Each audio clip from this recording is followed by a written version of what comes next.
I got the key to the highway. And on the ride, I'm about a girl. I gotta keep walking this highway. Walking most too slow.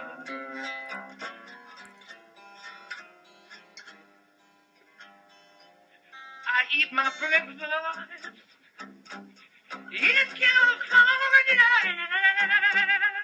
I eat my dinner in Carolina. Oh, I'm gonna keep on walking this highway till I reach the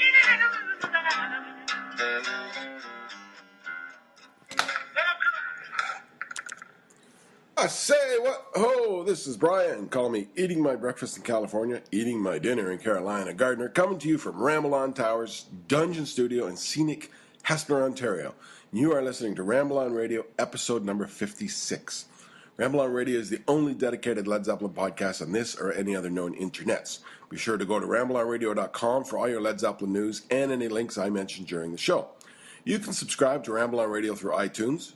If you do, go leave a review, leave a star, leave 3 stars, leave 5 stars. Leave a review, let them know you listen. Listen on Spreaker and follow me, either Ramble On Radio or I Am Brian Dammit. Follow me on Spreaker, SPREAKER.com. And check out I Am Brian Dammit on YouTube. Follow Ramble On Radio on Facebook, have a Facebook page there, Google+, and at Ramble On Blog on Twitter. All right, so it's finally happened. I'm here with Dave Lewis from, is it Bedford or Bedfordshire, Dave? It's Bedford in England. Yeah. My daughter has a friend who's from Bedfordshire. That's why I asked. Yeah, it's quite expansive around this area. Okay. So anyway, Dave Lewis, editor of Tight But Loose, writer of many fine books, which we're going to talk about today. Coming to us from England. So thanks for doing this, Dave. That's absolutely fine. More than a pleasure. Good. Glad to have you. We've been trying for ages to get this done. Yeah. I'm really sorry. It's been a busy time, and I've been flying around all over the place trying to keep a track of everything that's going on. I've got my new magazine due out in about 3 weeks, so that's been pretty intensive. And obviously, I had my Nebworth book out towards the end of the year, so it's been full on. And in the midst of all that, obviously, we've had the Led Zeppelin reissue news. Which is more than exciting, and yesterday was a most exciting day here when the news was broken on the BBC, as you probably saw. Yeah, saw it all. Robert says there's zero chance of a reunion now. You think that means something's up? Well, I don't think it's any surprise. It's 7 years now since the O2, and I think, as Jimmy said in one of the interviews, if it was going to happen, it probably would have happened somewhere in between there, but it's a difficult one. The O2 was a fantastic goodbye. If that is it, that is it. Everybody's a lot older now. If they came together and it wasn't as magical as it could be, what's everyone going to think then? They've got a lot to lose. I know Jimmy, he's always chomping at the bit, and all of us, I'm sure, have got part of our wish to see it happen. Just because, you always want more. But maybe we've had enough, and maybe it just should be left, And I think Robert, obviously, in recent years has been very adamant that he's got his career and he's going to go with that. And to bring it all back together, even just to do one gig, if you remember at the O2, they rehearsed for something like 8 weeks, which is why it was so good. When you've got half an hour's rehearsal, you get, Atlantic 88 or Live Aid. When you do it properly, which is exactly what they did in 2007, you get what we got. So, it would take a chunk of time for that, even if they, announce they were going to do Glastonbury, which seems to be the big thing that everyone's talking about, because Michael Eavis has said he thinks they'll do it. But, the amount of time it would take to get prepared for that, and that's a big gig. If you think about last year when the Stones did it, again, they had to make that work, and I think they did. And again, once you put yourself out there to a worldwide audience, reputations are at stake. At the minute, the image we've all got of Led Zeppelin is walking off stage at the O2, having played the night of their lives with Jason, and everything was great and cool, and that's what we're thinking about now. To unravel it again and bring out the old war horse, and so I'm sure we all would like to see it happen, especially for Jimmy. But everyone's getting older, and there's only so many things you can do. And in a way, the way I look at it is that we've got these reissues, which is a significant situation and a significant release period that's going to run for over the next 15 to 18 months. So is that not a reunion in itself? I'd like to think it is, because we're all going to fall in love with this music again. Okay, they're not on stage doing it, but you've got this amazing archive of material that's about to come our way. So I wasn't surprised. I'm never surprised with what Robert says. He's always a bit obtuse about it. He gets blown up and he becomes the bad guy. I don't. You've got to respect his wishes. And I think that's what people should do, and calm down and just enjoy what's going to happen from June the 2nd onwards. Because, as I said, these reissues are something big. And again, when the news broke on BBC yesterday and they had the interviews and the clips, the response has been phenomenal. I mean, I've been a very busy man in the last 48 hours, as everybody has, and it's in the press today. It was on every radio station here yesterday, and this was just 2 snippets of 2 tracks. There's a whole lot to come. Yeah, that's true. Over the next, 18 years. So, 18 months, I should say. So I don't think we should get over-panicked about the fact that Robert has said what he said. I don't think it's any surprise. Everybody wants everybody to come back. Everybody wants to try and relive their youth again. But it's not 1969. It's just not. It's not even 2007. We've moved on, and I think it would be very difficult. It would take a chunk of everyone's time to make it work. I'm not saying it couldn't work. I'm not saying I wouldn't want it to happen. And never say never. There may be a reason for them to come together, just as there was in 2007 with Ahmet. So I think if there's a reason, maybe. But if not, well, we've got a great time coming, and I think we should revel in that. Yeah, I agree. I've long been saying I think Jimmy's gotten a little too old for it, actually. And well, I probably slightly disagree with that, because again, with Jimmy, he can turn his hand to do anything when he wants to do it. And again, I know there's this thing about he hasn't played for a considerable amount of time. Everybody's waiting, or maybe not waiting, and think it's done and he's retired, if that's the word you want to use. Jimmy could turn around next week and play a week of gigs, and it would be brilliant, because that's what he's like. He's a creative, performing arts person. All right, at the minute, or in the last few years, he hasn't adapted himself to do that on a stage, but it's not as though he's not been busy, and he's very content with his life. And again, I don't think we owe Jimmy Page anything. He's done it. I mean, if he never ever made a note of music again, it's done. And it's hallowed, and it's genius, and it always will be.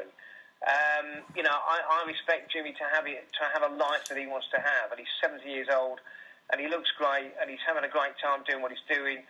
He's very proud of what he's done with the Led Zeppelin reissues. You've only got to look at how keen he's been to get out there and explain to people what this is. This isn't just a few outtakes they've found to tag on a few albums. That these are companion audio discs, as they're being called, which are going to tell you and unravel the creative process that underwent those songs all those years ago. And the fruits of delight in that, for every fan, is going to be pretty massive, because you've only got to hear yesterday when they played The Whole Lot of Love. That was just enlightening. Suddenly you've got no chorus, you've got a different vocal, and as Jimmy explained, all those layers that went on afterwards made the track what it is. But to hear the evolution of it, well, if that doesn't make your blood pulse a little bit more, you can't be pretty cooling, as they say. For me, I just think, and I think for many fans, and most fans understand what makes it tick.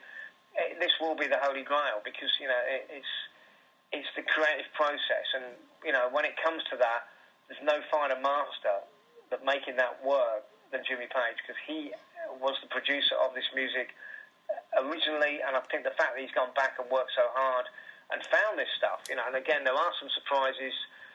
You know, I know, again, the message boards have been alive with why hasn't he done that? Where's Bath 70? Where's this? Where's that? He can only work with what he's got, you know, and looking at the first three, and we don't know what's ahead yet. He's keeping that very much under wraps. But I think so far as I can see with the first three, so good. Okay, Zep 1 is the Olympia show, but, you know, that deserves to be heard in, you know, the quality that he wants us to hear it in. Are there other outtakes of Zep 1? Well, you know, we had Baby Come On Home.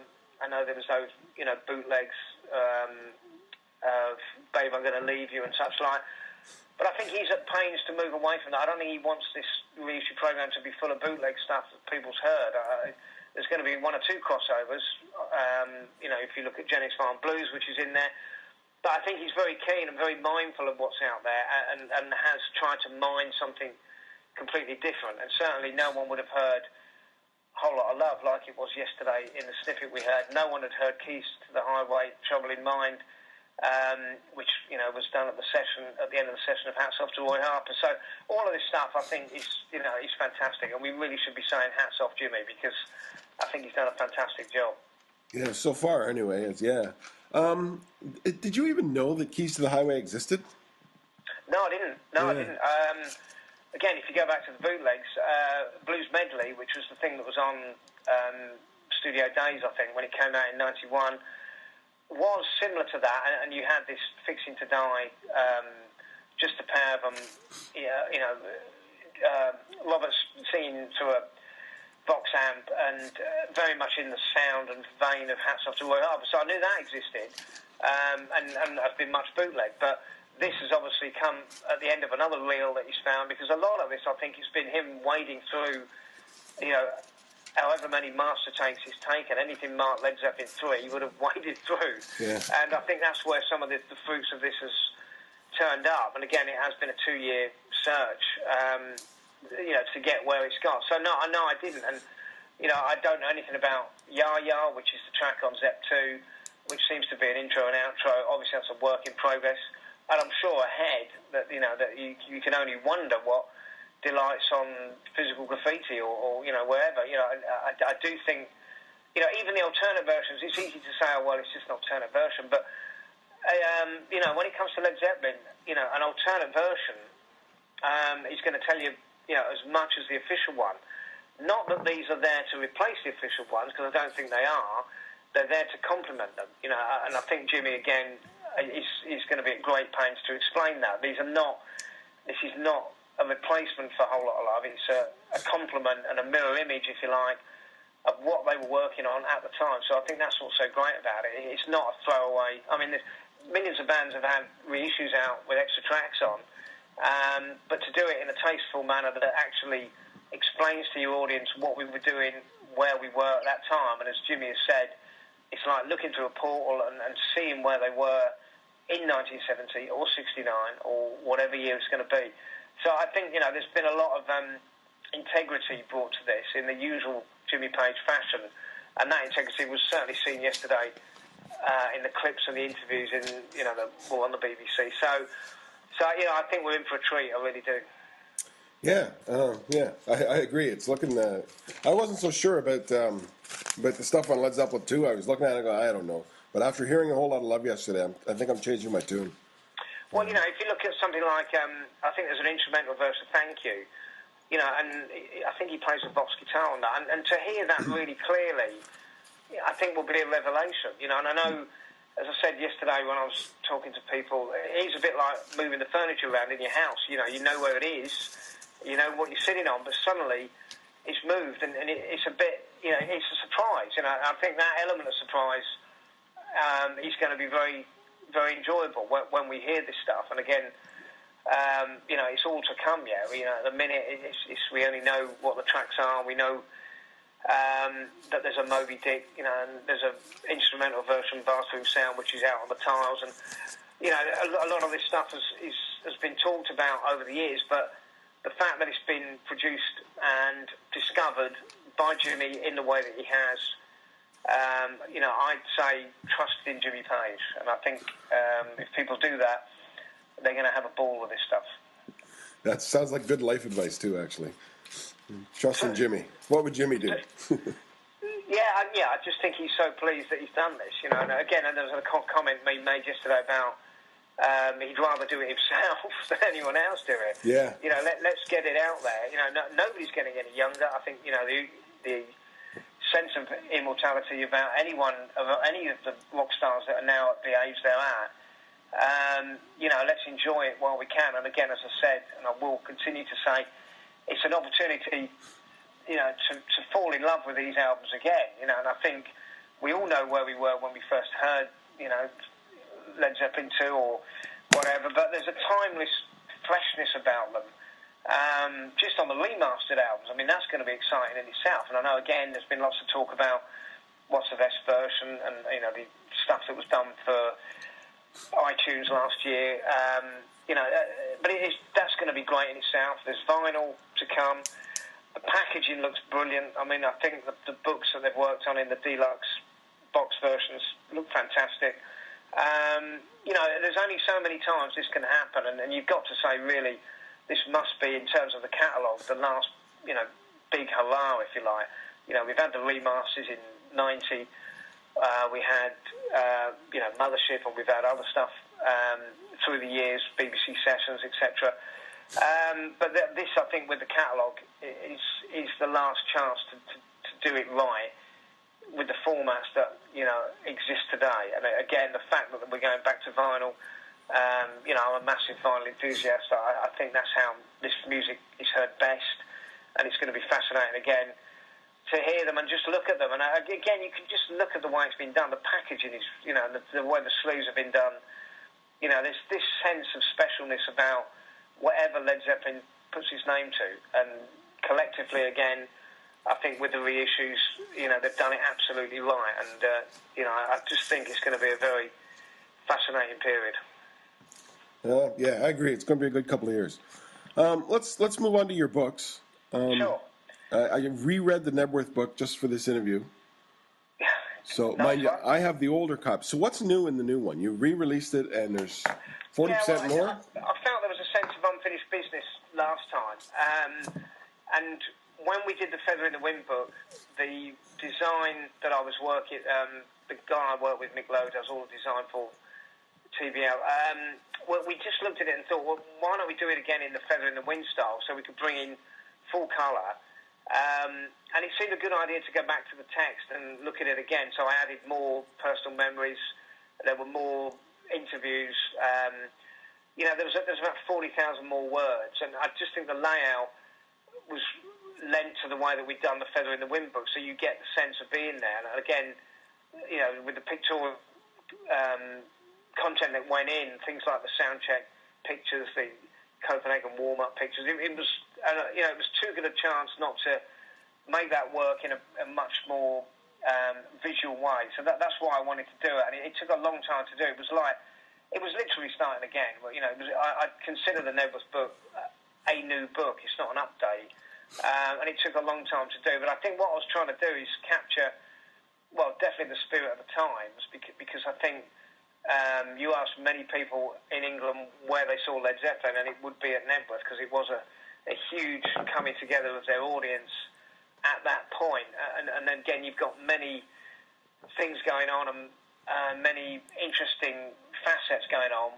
Obviously, where Led Zeppelin stood in the music market at that time, and with punk rock coming in, which, you know, was affecting the way things were in England, particularly the new wave of British heavy metal bands coming through. You know, they had a lot to lose, again, when they played those two shows in August 79, and they pulled it off, you know, by and large, you know, and when it was good, it was as good as it ever got. And it was pure Zeppelin theatre, as I often say. It was just, it just felt right again, and it should have been the springboard to the next era. It's a terrible shame that it wasn't, because in England, I think we really felt Led Zeppelin had overcome all those hurdles. They had something to say still. You know, they could cope with being in the marketplace of punk rock or whatever, and even though they were being called, you know, dinosaurs of rock, fundamentally, a lot of the punk artists really liked them. I mean, I know the Clash had a begrudging, you know, respect for them, and certainly the Sex Pistols, because Zeppelin was musicians. You know, they were class musicians, which you can't, whatever age or whatever type of music you like, you can't get away from that. You know, from it being, you know, people like James Brown's drummers or whatever, but people who in other bands, I've always loved what Led Zeppelin have done, and it was the same then. So they get the fact they overcome it was great, and it was great to put something out there that said this is what was happening in 1979, that this is the way it was. This is the last, again, it was the last chance in England for people to see them. And it's a great story. You know, it is a great story how they came together, and all these people from all over England and from the US who came to this, one gig and then one that was added, you know, something like 300,000 people. And for a lot of people, again, it was the first gig. You know, it was a bit of a rites of passage, really, for a lot of people who were just, you know, 16 or 17 and travelled out there. And there was lots of stories to be told. I think it was definitely a lot of people's growing up of finding this music. I mean, if you were into Zeppelin at 15, so when they played Earl's Court, you know, you were 19 when they played Nebworth, so you were a bit more grown up. You could go out and do your stuff on your own, and that's what many people did. And there's great stories in there. I think you know, it's like they're great, almost, you know, war stories of getting through the 3 days, because you know, it was very different to the way festivals are run now. You know, the conditions were not good in lots of ways, as you will read. And just, you know, actually the bill, you know, the support acts weren't that brilliant. Not that it really mattered, because most of us had only come for Led Zeppelin. It didn't really matter that Keith Richards and Ronnie Wood were there. That, you know, that was a side thing, that we all were waiting for Zeppelin. And as you read in the book, you know, I was there. I reported on it for Type and Loose in a very rose-tinted fashion. I was 23 years old. You know, and I don't regret that, or you know, it's what I saw, and what you saw when you were that impressionable was, you know, the second coming almost. You know, it was a very special thing. So I'm proud of the Nebworth book. I'm glad we did it again. It took a long time, and I think the end result is great. And I think anyone touches that book is, again, with something I always try to do in my books, is to take people there. You know, he's trying to you know, take people to the core of what was going on, as I did with the Feather in the Wind book for the Over Europe gigs, which I was very lucky enough to be there. So, and I'd like to do it ahead with Earl's Court. I think that, you know, that's the next in line. I'm not quite sure where that's coming yet, but it certainly will do. You know, it's another one that I want to do and stop and say, look, this is what was happening. This is how it was affecting their audience. This is where they were at the time, and visually, you know, you can represent that, you know, in a book. So that's what I'm trying to do, and will continue to do. I think it's got a niche. I think the Type and Loose books have got a good niche that people have bought into, and you know, I think that will continue. So for anyone who hasn't got the Nebworth book, it's a worthwhile book to get. Oh, I agree. I recommend it all the time on this program, as well with Feather in the Wind, because I think they go together so well. They're like companion books. Yeah, I think so. It's interesting that, you know, I did Feather in the Wind first, and then we went back to Nebworth for the second one. But again, you know, the story of Europe is a great story, because, you know, again, it was a very different Led Zeppelin that walked on stage in Cologne or wherever to the one that walked off stage at Nebworth. Many things had happened, even in the 9 months that, you know, were between that. And, you know, and they were all a bit fragile, and they didn't really know which way it was going to go. And they were trying to find a foothold, you know, and at times it was very inspired. I mean, you know, Train Kept a Rolling, you know, some of the versions of Achilles, you know, it wasn't always A1, but it was enough to say we're still here, we've still got something to say. And I think had they gone to America in the September, October, which was the plan, I think it would have had a whole new wave again, and we'd have gone into the 80s, you know, with a Led Zeppelin that could still function. And again, I think the Feather in the Wind book stands as the story of the last months of Led Zeppelin, told, you know, from a very close proximity. I was very lucky to be in the midst of it all, at the side of the stage, you know, seeing those gigs, and other people did as well. You know, so it was great to get their memories. And that's the type of thing I like doing. I do like getting to the heart of what had happened at the time, and to do that, you need to get the memories and the thoughts of people who were there, and that's something that we've certainly done with those books, and I would, you know, certainly try and do ahead. So So yeah, it's been, they're great books to do, and I hope people appreciate them for what they are. And it's a bit of a coloured industry. As you probably know, I do all the distribution. I literally do everything from writing them to packing them up at the end of it and sending them to the post office to get around the world. But that's what I do. Long may it rain. So and long may people get enjoyment from them. Right, and you mentioned you're looking at an Earl's Court book. Yeah, that's definitely on the planning. I want to stop again and return to those 5 gigs and tell the story of where Led Zeppelin were at that point and all the surrounding things that went on. So yeah, I mean, I'm aware that the 40th anniversary is due for next year, and I'm going to strive to get something out there. Again, the only problem I have, being a bit of a one-man band here, is I have to go from project to project fairly quickly. I've lots of people who help, contribute, but in terms of actually the pure putting it together, it's all done from here. I've just finished the magazine, which has, been a tremendous amount of work. Then, I'm producing 3 mags per year or per subscription, so I'm always looking ahead in a few months to do that.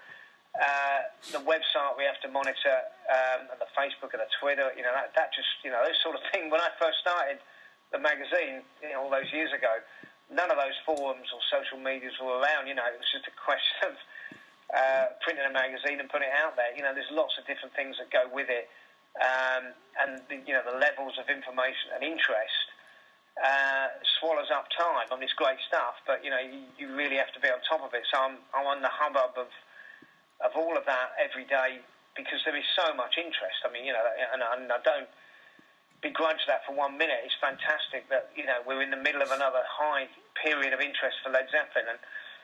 But again, I've been through peaks and troughs when there's not been so much interest, but we've always made it interesting. Turbulence has existed for 35 years and with a bit of a break, but particularly in the last 20 years, there's always been something. And I think that's the world of Led Zeppelin. It continues to evolve. And you can, there's young kids coming on board that weren't born when they finished, and there's young musicians that want to play like Led Zeppelin, and there's always that interest. It's it's a living, breathing thing, as I often say. It's always in the present tense, just as it was remarkably yesterday. I mean, one of the things I said yesterday was that for a band that played the last gig 34 years ago, to be on the BBC 1 o'clock news, which is a big deal over here, on a point of interest story about releasing unreleased material, is just phenomenal. I can only think of a handful of acts. The Beatles is one, obviously, and maybe the Stones are in there, but there's not a lot of others that, particularly over here, I think in America it's a bit different, has got that sort of standing and sort of interest that people buy into, and not just their core audience. People understand that Led Zeppelin is something special, whether they're going to think, and with huge respect, that Iron Maiden are very special in 35 years, I don't know. Maybe they will, maybe they won't. But I do know that there's something about what Led Zeppelin represents to people that makes it very contemporary, and continues to, which is why you do what you do, which is why I do what I do, and why fans key into it all the time, young and old. And, I think it's an amazing situation. And there were days where you just realise how important it is, and yesterday was one. I knew that news was about to break on the BBC, and as I say, in England, that's a big deal. To have news stories on the BBC, for a band is, pretty phenomenal. And it ran throughout the day, and it just gained momentum throughout. It was on every radio station. I mean, it tended to be the same things repeated. It was 2 tracks, and but it was fascinating, and it was one of those days where you just felt proud to be a Led Zeppelin fan, because you realised how much it meant and means not only to the people, to the musicians who produce the music, and that's where obviously Jimmy Robert, and John Paul Jones and John all those years ago produced this. Again, I could go back to say when I was at Earl's Court watching those 5 dates, did I ever know or dream that in 40 years the level of interest would still be as high, if not higher, than it was when we were turning up for those shows. So, it's a phenomenally powerful thing, and it goes on, and I'm very proud to be in the middle of it, and I certainly was yesterday, and I think other people found that too, and they will do as the weeks build on to the release of this, stuff, and then beyond that, you can only imagine what the fourth album might have, or How's the Holy. So it's it's great stuff. It really is. Yeah, it is. It is an exciting time. I agree. Let's get to the magazine. You mentioned the magazine a couple times there. You have a new one coming out? Yeah, I'm really pleased with the new one. This is the 37th issue. Obviously, we've got stuff revolving around the first three reissues. And Mike Tremelgo, who does the logs of the dates and logs of the tours, and I've been working with Mike for some years now, and he produces fascinating attention to detail. And again, this time he's looking at the early first US tour, and it's just fascinating reading it and seeing the impact they had from the moment they went over there, and Blue Iron Maiden, Iron Butterfly. A Freudian slip. Iron Butterfly off stage and Vanilla Fudge. It's fascinating reading that. So there's a terrific piece there about the first tour. I had a conversation with Joe Jammer, who was Jimmy's roadie for a period in '69. Again, a fascinating character. So that's really great. And all the usual stuff is in there. And I think it's a great period to clue into the magazine. I mean, again, I often state how important I think a physical product is, and Time of Lucy is one of the, if not the only magazine on Led Zeppelin that continues to do what it does. Again, when I did the magazine all those years ago, there was no internet, there was no other communication.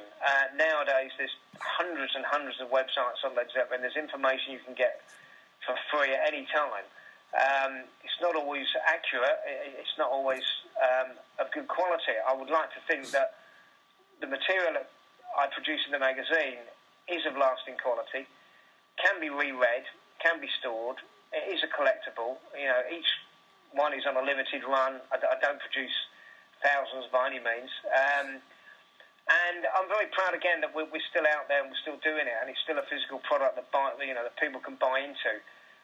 It's very easy for people to think they've got every piece of information to hand, and obviously the difference between my stuff and the internet is you do have to pay for it.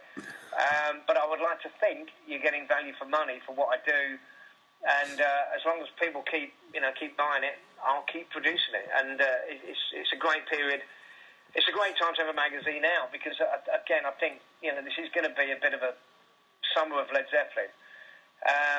And I think the new issue is really going to put you in the zone for that, and aid your enjoyment of what's going on with these reissues, and just it's great to have some content to read and reread. It's easy. If you look at websites, websites are for browsing.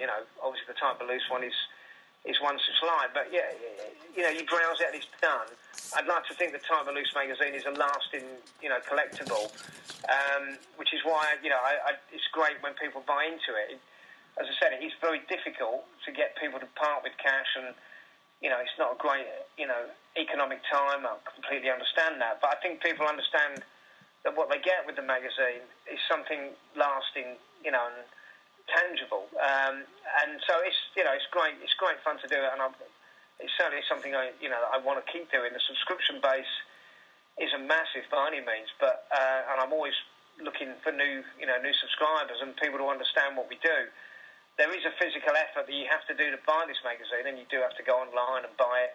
The days of it being in shops, in Tower, or wherever, long gone. So people have to make an effort. But I like to think, it's that old-fashioned thing of actually waiting for something to come through the door. I'm an old school when it comes to this stuff, and maybe a lot of my audience is as well. We remember what it was like waiting for a Led Zeppelin album. And again, I think it's the same when it's something you really want. So when the magazine is out there, I think people realise, it's worth the wait and it's worth the investment, and you are buying into something. And I do try and make the content really special. I go to great pains to get to interviews, to produce copy, to have people that are producing things that are really interesting. And I think this issue is an exceptional issue. It really is, and I think it's a timely moment for it to come out. And it should be available in about 2 or 3 weeks' time, and I think people are going to really enjoy this one. Good. Yeah, you mentioned, the difference between websites and magazines. I find websites really don't lend themselves to longer pieces. And I think you always seem to have something in the 2,000 to 3,000 word range that's excellent. Yeah, I've been very conscious of moving the style of the magazine and the content away from things like repeated set lists and also trying to obviously complement news items with more weighty pieces, because again, the thing with the news items, there was a time where the news was the news, if you like, and whenever it came out, the news was still sort of contemporary. But nowadays on websites, there's news. If Robert Plant announces a tour of some sort, it's going to be on a website, so it isn't a lot of worth me putting a lot of that into the magazine. There is news items, there's a news summary, there always is, but it's great to do things that we've done, like we've done things like trying to find out where they played their first gig in '68, which is a great piece that Mike Tramaga worked on with me. We got Nick Anderson, who's a massive vinyl collector in the UK, and he's done great pieces on the Led Zeppelin Turquoise album and the first album, Why Is It So Rare?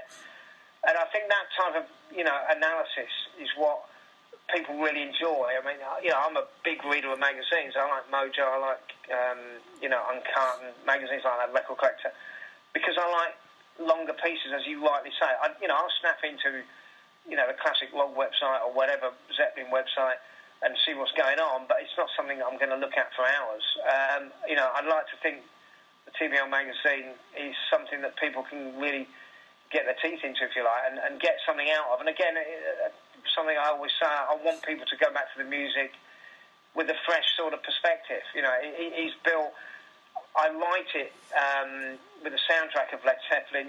I'm always playing the stuff, and when it comes out, I think he's lending it, for people to sit down and put an album on and really get tucked in with the content and with some of the interviews that we've done.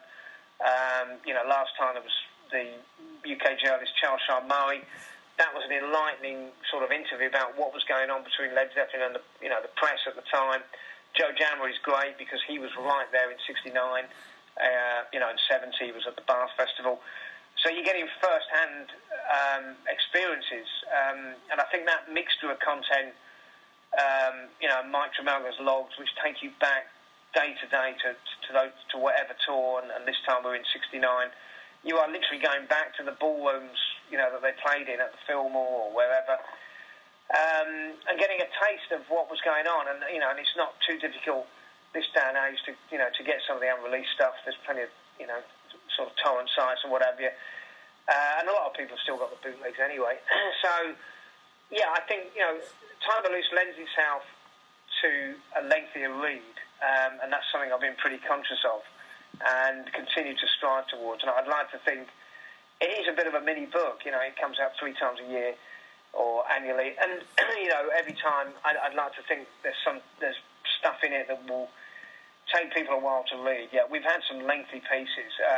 Again, one of the things we're doing at the minute, this guy called Andy Cross, who's analysing the 1975 tour, the US tours, and he's really well versed, and he's listened to the tapes, and it's great to go back and hear his viewpoint. And lots of people have got criticisms of that tour. Obviously, they weren't physically on peak form at times with Jimmy's finger and Robert's voice, but there were still some great times in there, and that sort of thing I think spurs people to go back and listen to the music. And again, TBL is almost a mirror of that music, and I always want people to be, as I am, inspired to go and listen to it. Because I listen to lots of music. I've got lots of great stuff I like listening to, but I'm never too far away from Led Zeppelin. I'm just not. That's what I do, and that's what I love. So it's great. It is a labour of love. It's a passion.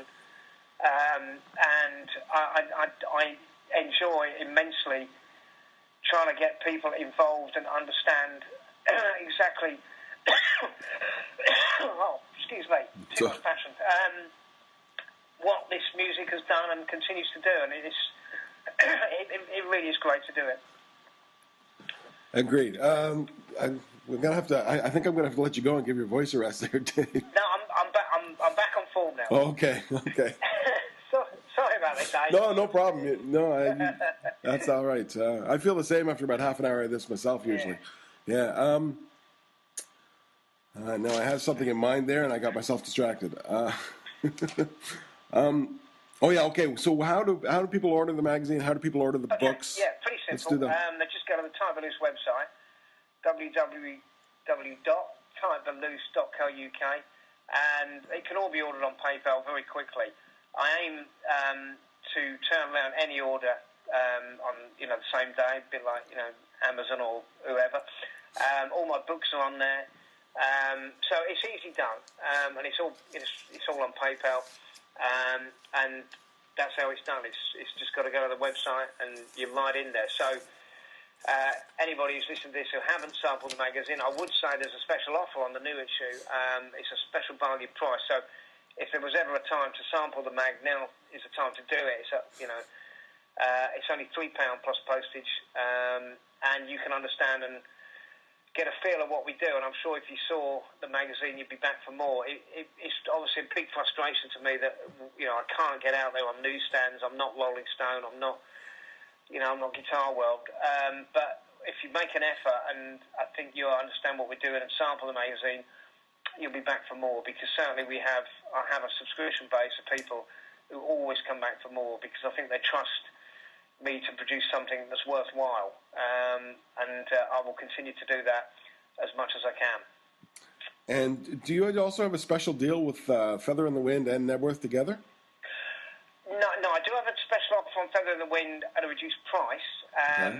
There may well be some offers ahead. I'm certainly looking at that. There is an offer of a gift pack where you can buy 2 issues of the magazine with the Type of Loose T-shirt and the 10x8 print that we did. So again, another offer that if you want to buy into what Type of Loose does and get a feel of it, it's the gift pack offer, which is again on the website, and I think it's $12.99 plus postage.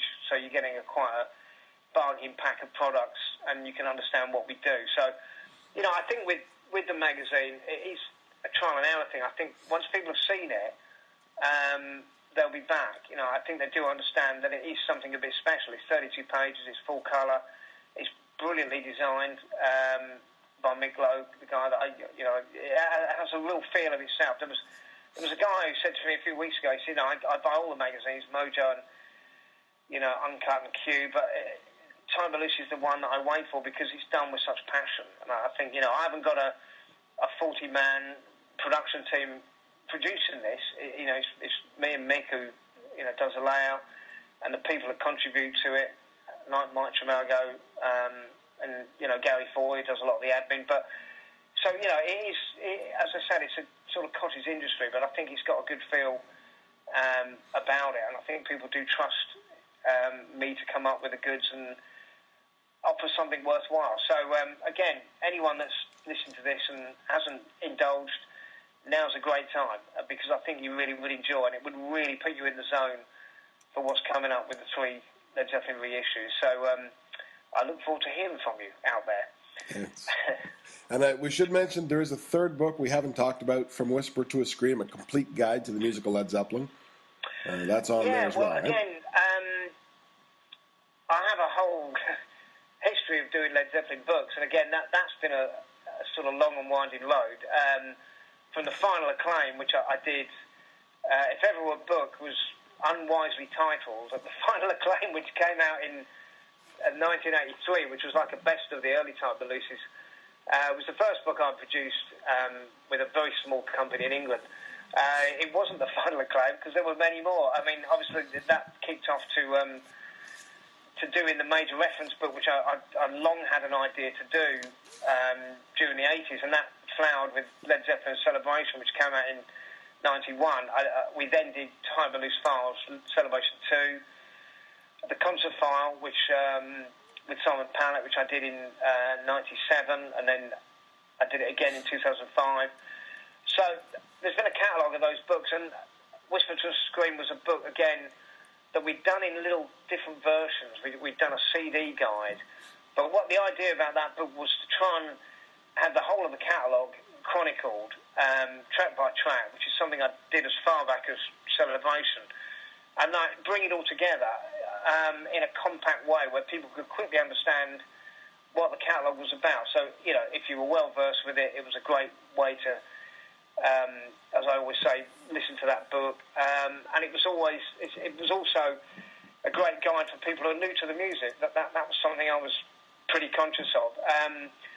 So I was really pleased with that. We did that. Well, that was now nearly 2 years ago. And we had the Mothership in there. We had How the Whistles Won. It came right up to date. It was right up there with the O2. It could well be at some point I may do an update, because once all this companion audio discs have come out with the reissues, there may be time to stop and look at that one again. So, that's another one. I've always got a ton of projects on. Believe me, there's not enough hours in my day. There just really isn't. I'm sure. I could be doing this and am 25 hours per day, because it just goes on, and it's it's a pleasure. It's hard work. I can tell you, this is a very disciplined sort of way that I have to work to make sure these things are done, because I'm on many deadlines. And again, there's also lots of little freelance bits that I'm always doing. People do come to me a lot when it comes to Zeppelin, and there's often things that I get sort of consulted on, which again also swallows up time, but. It's what I do. I think it's what the good Lord put me down here for, and I'll continue to do it as long as people continue to read it.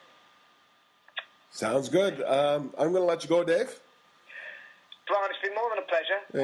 Apologies for my voice. I've had a lot of talking about Led Zeppelin this week, but it's something I like to do, as you've probably gathered. And I'd just like to say thanks for all your support. And all the support of the people that are out there that buy the mags. Without them, I couldn't do it.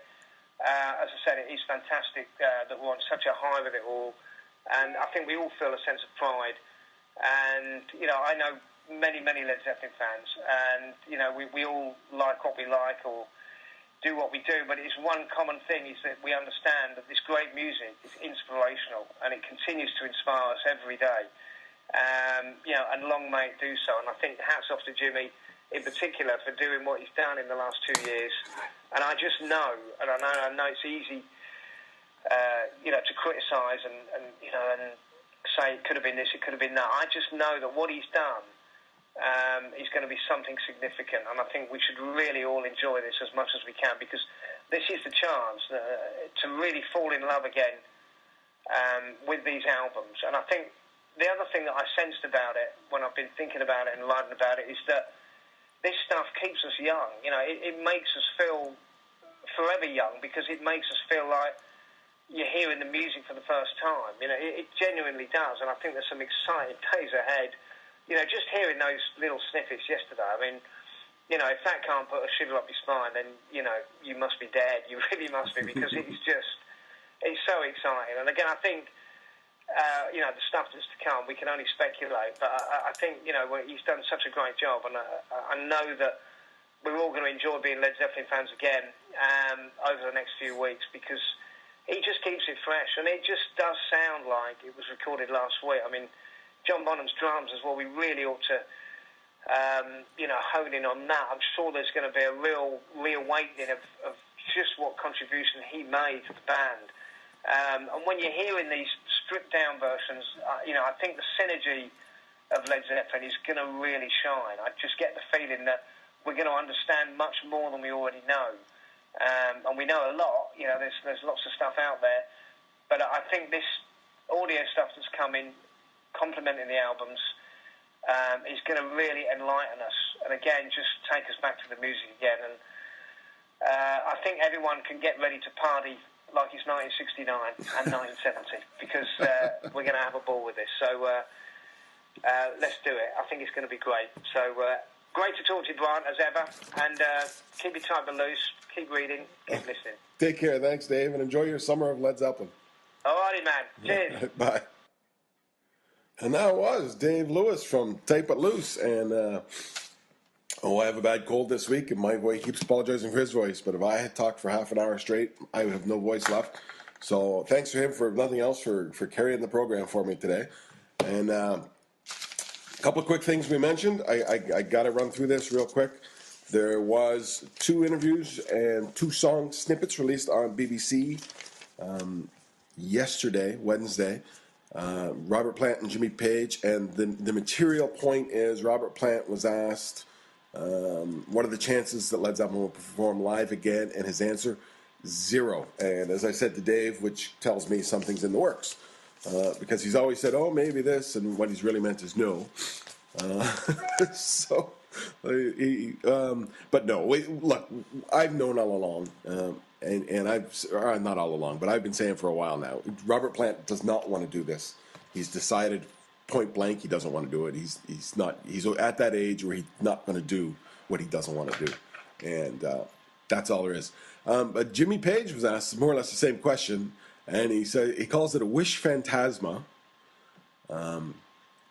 He says you should not be living in hopes and dreams. Let's look at the facts. The O2 was 7 years ago. There hasn't been any movement, so it's unlikely. I certainly don't want to be exhumed to do it. And as I said, he's past 70, and he hasn't been playing regularly. It's a lot harder to get yourself back up into shape and to get a guitarist into Led Zeppelin shape who hasn't been kept his practice up at 7 years old. I'm dubious. He is Jimmy Page, but I'm dubious it's doable or worth doing at this stage in his life. How's that? But he does says the interviewer pushed him, and he says, I'm not the one to be asking. I don't sing. I'm the guitarist. So, that's your answer, right? It's not him, it's Robert. And Robert says, no, it's not going to happen. And he also mentions he's as surprised as anybody else there hasn't been a Led Zeppelin tour. But then they released 2 snippets of songs, a minute of Whole Lotta Love and a minute of Keys to the Highway. Whole Lotta Love is the remix that's going to be on the new album, and Keys to the Highway is also from the I think from the second album remixes, from the third album remixes. It's in the vein of Hats Off to Roy Harper, as Dave mentioned. Robert singing through the Vox amplifier, so he's got that old blues microphone sound going on. So those are the stories we were talking about. Those are the big stories this week. And that's next week. I'm going to think about this stuff a bit. I'm going to talk about it a bit more. So next week, that'll probably be what the conversation is. And I'm going to drop it here. Thanks so much to Dave Lewis. He's a brilliant guy. He knows his stuff so well. He's been doing this so long. And what a fabulous interview. You throw a question out there. And I made about 6 pages of notes. I just kept writing stuff as he was talking about it. But then he would be on to the next thing, and I did. So he was fabulous. That's the way an interview should be. I don't have an interviewer on, so you can hear me talk, right? So thank you, David. Thanks, Dave Lewis. Type It Loose. Go to typebutloose.co.uk. www.typeitloose, all one word, .co.uk. I'll put a link on the webpage. He hasn't released this year's magazines. You buy a subscription of free magazines for the year, and you could get the first one is out in a couple of weeks. So if you order now, you get the first one as it comes out. And he says he's got a special deal on this magazine. You can get a cheaper price. Plus, buy his, and I love his books, so can't recommend them enough. And that's it. That's Ramble On Radio, episode, 56? Does that sound right?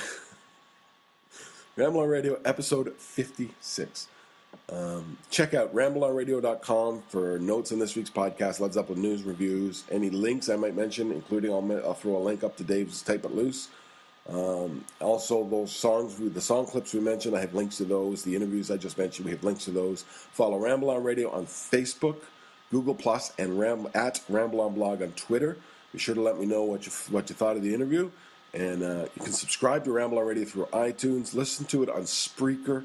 And check it out at I Am Brian Dammit on YouTube. Leave a review on iTunes. Follow me on Spreaker. Do all that stuff. It helps put us in front of more ears. Thanks for listening to Ramble On Radio. And I will be talking to you next week. Switch off the internet. You always want more. But maybe we've had enough, and maybe it just should be left. And I think Robert, obviously, in recent years has been very adamant that he's got his career and he's going to go with that. And to bring it all back together, you know, even just to do one gig, you know, if you remember at the O2, they rehearsed for something like 8 weeks, which is why it was so good. You know, when you've got half an hour's rehearsal, you get, you know, Atlantic 88 or Live Aid. When you do it properly, which is exactly what they did in 2007, you get what we got. So, you know, it would take a chunk of time for that, even if they, I don't know, announce they were going to do Glastonbury, which seems to be the big thing that everyone's talking about because Michael Eavis has said he thinks they'll do it. But, you know, the amount of time it would take to get prepared for that, yeah, and that's a big gig. If you think about last year when the Stones did it, again, they had to make that work, and you know, I think they did. And again, once you put yourself out there to a worldwide audience, you know, reputations are at stake. At the minute, the image we've all got of Led Zeppelin is walking off stage at the O2, having played the night of their lives with Jason, and everything was great and cool, and that's what we're thinking about now. To unravel it again, and you know, bring out the old war horse, and you know, so I'm sure we all would like to see it happen, especially for Jimmy. But everyone's getting older, you know, and there's only so many things you can do. And in a way, you know, the way I look at it is that we've got these reissues, which, you know, is a significant situation and a significant release period that's going to run for, you know, over the next 15 to 18 months. So is that not a reunion, you know, in itself? You know, I'd like to think it is, because we're all going to fall in love with this music again. Okay, they're not on stage, you know, doing it, but you've got this amazing archive of material that's about to, you know, come our way. So I wasn't surprised. I'm never surprised with what Robert says. He's always a bit obtuse about it. It gets blown up and he becomes the bad guy. You know, I don't, you know, you've got to respect his wishes, you know, and I think that's what people should do, and calm down and just enjoy what's going to happen from June the 2nd onwards, because, as I said, these reissues are something big.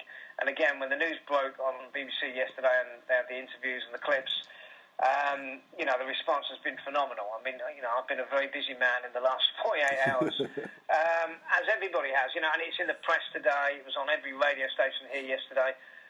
You know, and this was just 2 snippets of 2 tracks. You know, there's a whole lot to come. Yeah, that's true. Over the next, you know, 18 years. So, 18 months, I should say. You know, so I don't think we should get over-panicked about the fact that Robert has said what he said. I don't think it's any surprise. You know, everybody wants everybody to come back. Everybody wants to try and relive their youth again. But it's not 1969, you know, it's just not. It's not even 2007. You know, we've moved on. And I think it would be very difficult.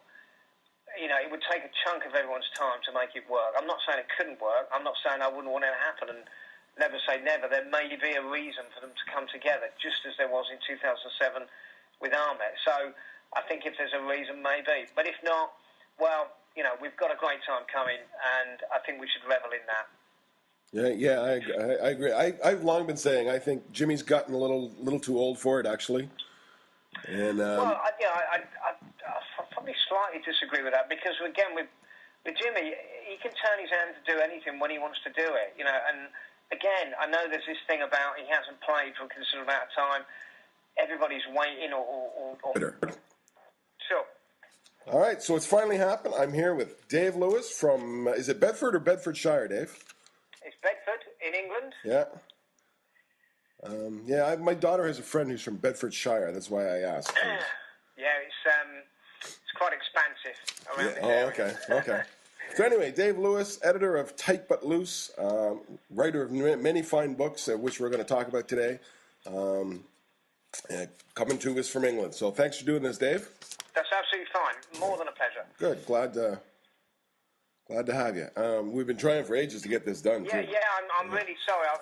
It's been a busy time. Yeah. And I've been flying around all over the place trying to keep a track of everything that's going on. I've got my new magazine due out in about 3 weeks, so that's been pretty intensive. And obviously I had my Nebworth book out towards the end of the year, so it's been full on. And in the midst of all that, obviously we've had the Led Zeppelin reissue news, which is more than exciting. And yesterday was a most exciting day here when the news was broken on the BBC, as you probably saw.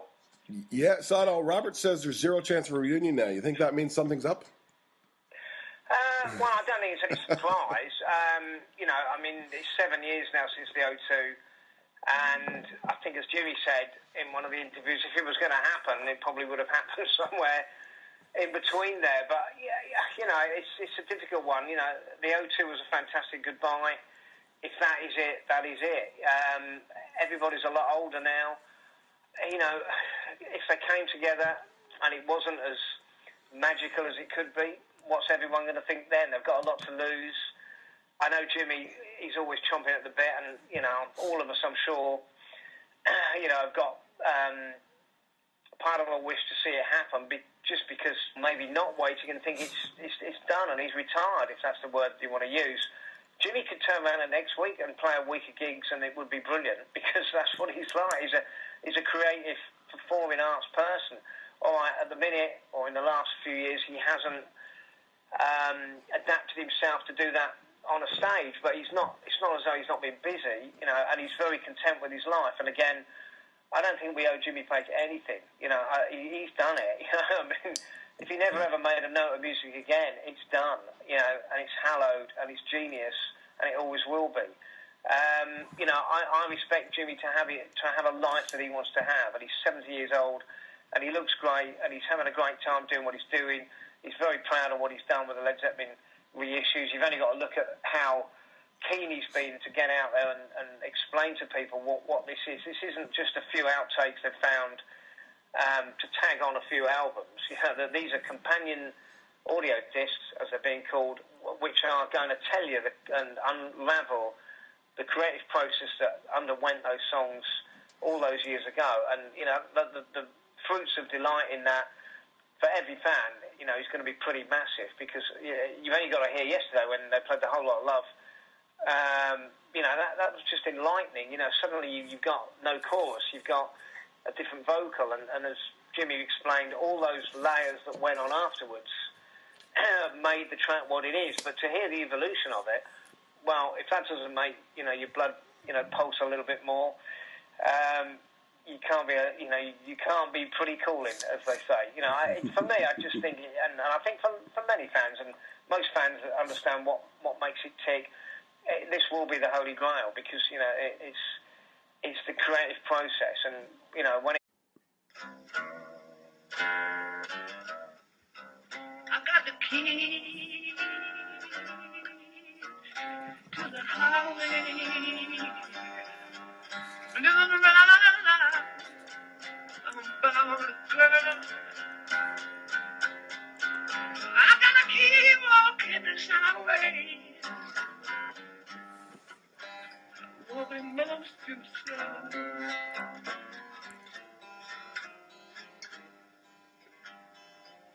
I eat my breakfast in California.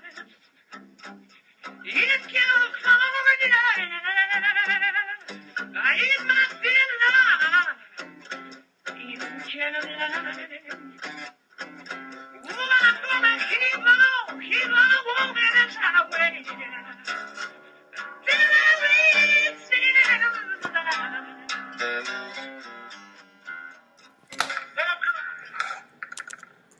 I say what? Oh, this is Brian. Call me eating my breakfast in California, eating my dinner in Carolina. Gardner, coming to you from Ramble On Towers, Dungeon Studio in scenic Hespeler, Ontario. You are listening to Ramble On Radio, episode number 56. Ramble On Radio is the only dedicated Led Zeppelin podcast on this or any other known internets. Be sure to go to rambleonradio.com for all your Led Zeppelin news and any links I mentioned during the show. You can subscribe to Ramble On Radio through iTunes. If you do, go leave a review, leave a star, leave 3 stars, leave 5 stars. Leave a review, let them know you listen.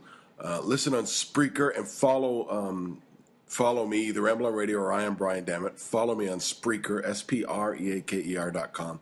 And check out I Am Brian Dammit on YouTube. Follow Ramble On Radio on Facebook, have a Facebook page there, Google+, and at Ramble On Blog on Twitter.